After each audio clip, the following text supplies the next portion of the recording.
system.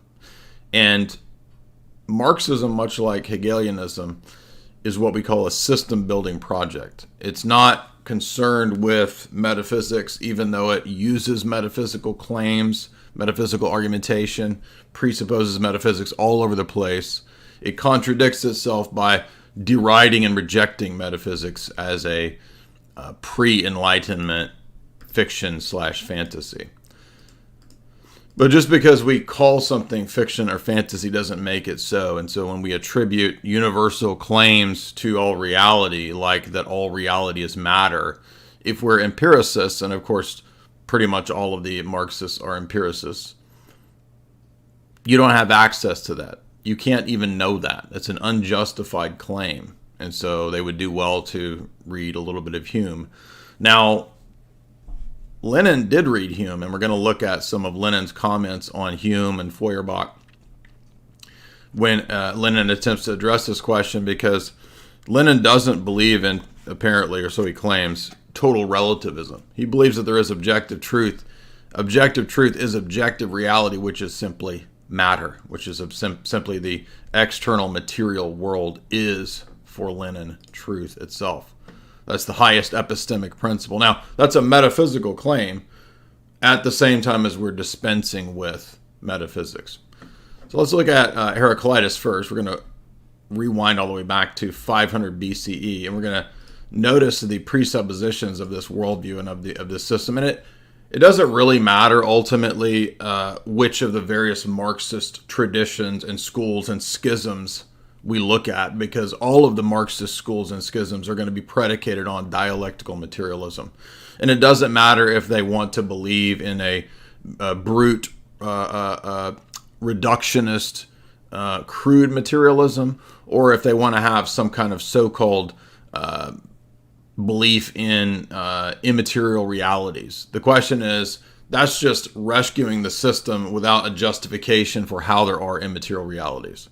So as we'll see, it doesn't matter what you claim your position is. The question is, why should we believe that? And just like Thomas and just like so many people in weird, ridiculous systems, they think that stating what their system is constitutes the argument.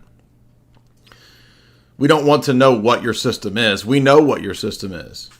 But we want to know why we're supposed to believe that's the case. Why ought we believe that? What are the good reasons? Not any reasons. The good reasons to believe that we should not trust metaphysics as we make metaphysical claims about all reality being matter, or all reality being matter in some form of ideas. If all reality is matter, where do ideas come from? What are ideas? What is the faculty that you're calling the mind or the reasoning faculty, if everything is reducible to pure flux? All reductionist systems, even if they want to have a place for ideas or a form of idealism, become irrational and incoherent because they're contradicting themselves. But as we're going to see, in Marxism, it's okay to contradict. In fact, the root of the system is the acceptance of contradictions, because contradictions are the furtherance of Marxism. That's called praxis.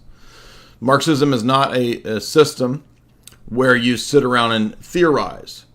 You must take action. Praxis is the essence of Marxism, because Marxism is predicated on rejecting theory or pure theory. Philosophy for the Marxists is theorizing, sitting around speculating. True system action, true praxis, is rejecting philosophy and acting. Acting in the world. To do what? To contradict, to struggle, to oppose, to cause struggle, because struggle is the mystical process by which the dialectic is furthered, so that the process itself, which is the process, is the religion. It is the God figure. Dialectical oppositions, and that's why they love, for example, Darwinism. Darwinism is survival of the fittest. It is the biological, natural imperative to engage in conflict for the purpose of evolution in the species to produce the fitter models, so to speak. That is why Marx, for example, as he got more mature, as he developed and wrote Das Kapital, he dedicated it to Darwin because he saw, or he believed his system to be the perfect, pure science of praxeology, of human action in the world, of human sociology, which is not even developed yet, but will eventually develop out of socialism. Socialist Marxists will develop the discipline eventually of sociology via actually the Rockefeller-funded University of Chicago. But it actually has its predecessors in people like Saint-Simon, as we'll see, and Auguste Comte, the socialists of France prior to and at the time of Marx in the 1800s.